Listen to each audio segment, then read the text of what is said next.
A ver, los cambios nunca son fáciles, ¿no? Y este además no es un cambio evolutivo, sino que es un cambio disruptivo. Los cambios disruptivos, o sea, en términos de la tecnología y cómo la tecnología cambia la manera en la que haces el producto y también los modelos de negocio, ¿no? Los cambios disruptivos son parecidos a ese trapecista en el circo que salta de un trapecio a otro, ¿no? Al principio estás en tu trapecio y de repente aparece el otro trapecio y en un cierto momento te das cuenta que el futuro es otro trapecio. Pero para saltar a otro trapecio hay que soltar el que tienes. Nadie todavía ha conseguido hacer el salto sin soltar el que tienes. Pero obviamente el que tienes es la seguridad, es lo que siempre has hecho bien, es la base de tu éxito. Y bueno, pues hay veces que, o sea, hay compañías que están un poco en negación, o hay fases en las que estás en negación y dices, no, el trapecio importante es este. Hay compañías que ya se dan cuenta que tienen que saltar allí, pero no se atreven, y luego hay compañías que, aun sabiendo que hay ahí y atreviéndose, no saben hacerlo y saltan y no cogen el trapecio, ¿no? Yo creo que hay una mezcla de todos estos elementos. Hace años estábamos más en la negación. Luego poco a poco se fueron convenciendo y ahora estamos en ver quién es capaz de hacerlo.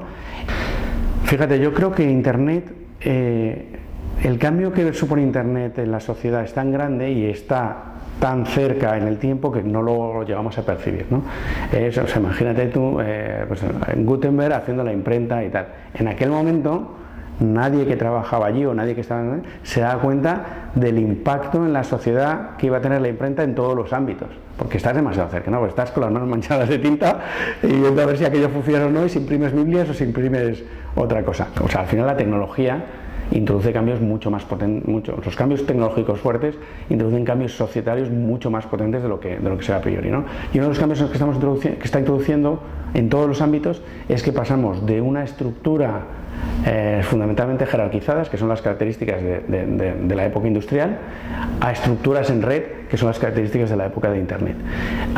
Y eso hace que haya un montón de organizaciones en todos los entornos que se organizan con lógicas de red y son muy difíciles de entender o de atacar o de combatir o de competir contra ellas cuando estás en una lógica jerárquica que es una lógica de un entorno social distinto. Y el problema es que es una transición de producto, de qué es lo que tus lectores quieren leer y cómo lo leen y en qué ocasiones y en qué formatos y en qué tamaños y en qué mix y dónde, ¿no? Que todo esto cambia con Internet. Y luego las implicaciones de negocio que tiene esto, ¿no? Y una de ellas, o sea, por un lado, en el lado positivo, la distribución se ha hecho muchísimo más fácil, que es positivo, pero también tiene una barrera de entrada. O sea, ahora muchísima más gente puede hacer contenidos y distribuirlos, pero por otro lado, generar ingresos se ha hecho mucho más difícil. Y las dos cosas combinadas hacen que sea un entorno complicado, más competitivo, en el que hay, o sea, hemos pasado de unos entornos que eran prácticamente de oligopolios, o de pocas compañías que competían en cada uno de los segmentos de mercado, a un entorno en el que básicamente compites con cualquier otra compañía. Es más, no solamente compites con compañías, compites también con amateurs que se profesionalizan y con amateurs puros que no hacen esto porque quieran ganar dinero, sino que lo hacen porque les gusta. Claro, es muy complicado esto, ¿no? Es muy difícil competir contra alguien que se mueve en tu mercado con lógicas diferentes a las tuyas, ¿no? Porque al final, Internet ayuda a ganar eficiencia. Y intuitivamente todo el mundo decimos, la eficiencia es buena, quiero más. Ahora, la eficiencia es buena dentro de tu compañía. La eficiencia en un mercado lo que hace es que los márgenes sean más bajos, que haya más competidores, que el mercado sea más perfecto, que sea más difícil competir y traslada parte del valor a los usuarios finales de ese mercado. Entonces, Internet hace eso. ¿Qué es lo que sucede? Cuando hay un cambio en negocios o en política o en todos los entornos tan grande, lo habitual es que las organizaciones no sobrevivan o que sobrevivan muy pocas organizaciones, porque las organizaciones están pensadas para un entorno determinado y cuando el entorno cambia bruscamente o radicalmente, esas organizaciones, a ver, técnicamente podrían adaptarse, pero la práctica tiene unas inercias que hacen que sea muy complicado que se adapte, ¿no? Quitando algunas excepciones tipo la iglesia y cosas de este estilo, son pocas las organizaciones que consiguen adaptarse. No te digo que ninguno lo vaya a conseguir, seguro que sí que hay algunas que lo consiguen, pero lo que sí que hay dentro de las organizaciones clásicas es gente muy valiosa y recursos muy válidos que van a salir a montar proyectos propios o van a salir a incorporarse en proyectos que ya se hayan montado fuera. Y esto, de nuevo, me vale para las empresas, me vale para los medios y me vale también para la política. Pero veo complicado que organizaciones que están pensadas por un entorno radicalmente distinto tengan éxito importante y sean protagonistas de esta otra era. Que no quiere decir que todos los empleos, que los 6 millones de empleos que hace falta crear en España vayan a ser 6 millones de Internet. Pero sí que tengo claro que o somos capaces de competir en Internet y somos capaces de generar empresas del siglo XXI y no empresas del siglo XX, o si no, iremos a rebufo. O sea, esto no lo arregla la construcción y el turismo, que no digo que no sean sectores importantes, y no digo que tampoco que dejemos de esas.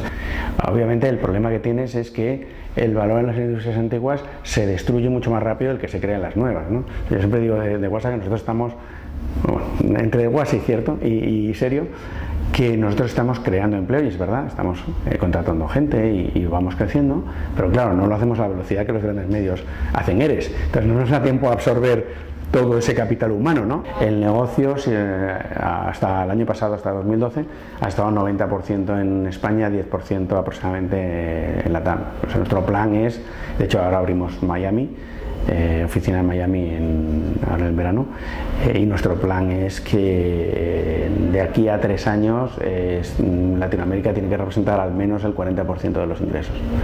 Y obviamente tiene que hacerlo sin que decrezcan los ingresos de España, ¿vale? No, así es fácil cambiar los porcentajes. Se trata de que España siga creciendo y que además Latinoamérica crezca mucho más rápido y suponga en ese plazo, pues eso, casi la mitad de los ingresos de la compañía. Y un poco equilibre, ¿no? Fíjate que durante un montón de años nosotros hablábamos de Latinoamérica como nuestro fondo de pensiones, ¿vale? Es aquello en lo que gastas dinero todos los meses, separas un poquito de dinero para servir para servidores y para hacer contenidos para Latinoamérica, sabiendo que hoy no tiene retorno, pero pensando que más adelante ese capital que has ido invirtiendo valdría mucho más y te va a salvar la jubilación, ¿no? Bueno, pues hace cosa de un año hemos decidido que ya es el momento de rescatar el plan de pensiones y ponerlo a funcionar. A ver, yo creo claramente que el español es un activo. Una de las primeras cosas de las que te das cuenta cuando haces medios en Internet es que las fronteras no son de país, son de idiomas. Fíjate que nosotros siempre hemos hecho, o hasta no hace mucho, hacíamos contenidos pensados para el público en España. No estábamos pensando en, tenemos una publicación global, vamos a hacer contenidos para México, para Perú, sino estábamos pensando en hacemos contenidos para España, y de repente nos encontramos que nos venían los lectores desde México, desde Argentina o desde Colombia.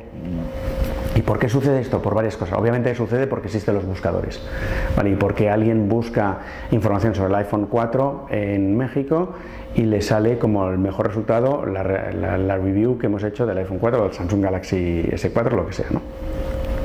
Esta es una primera derivada.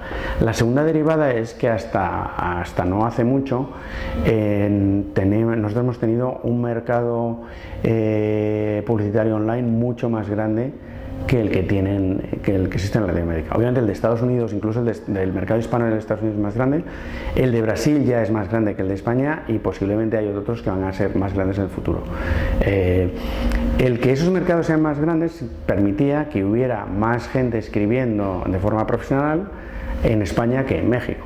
O sea, si el mercado mayor hubiese sido desde el principio de México, seguramente lo que tendríamos es muchos españoles leyendo un montón de publicaciones mexicanas.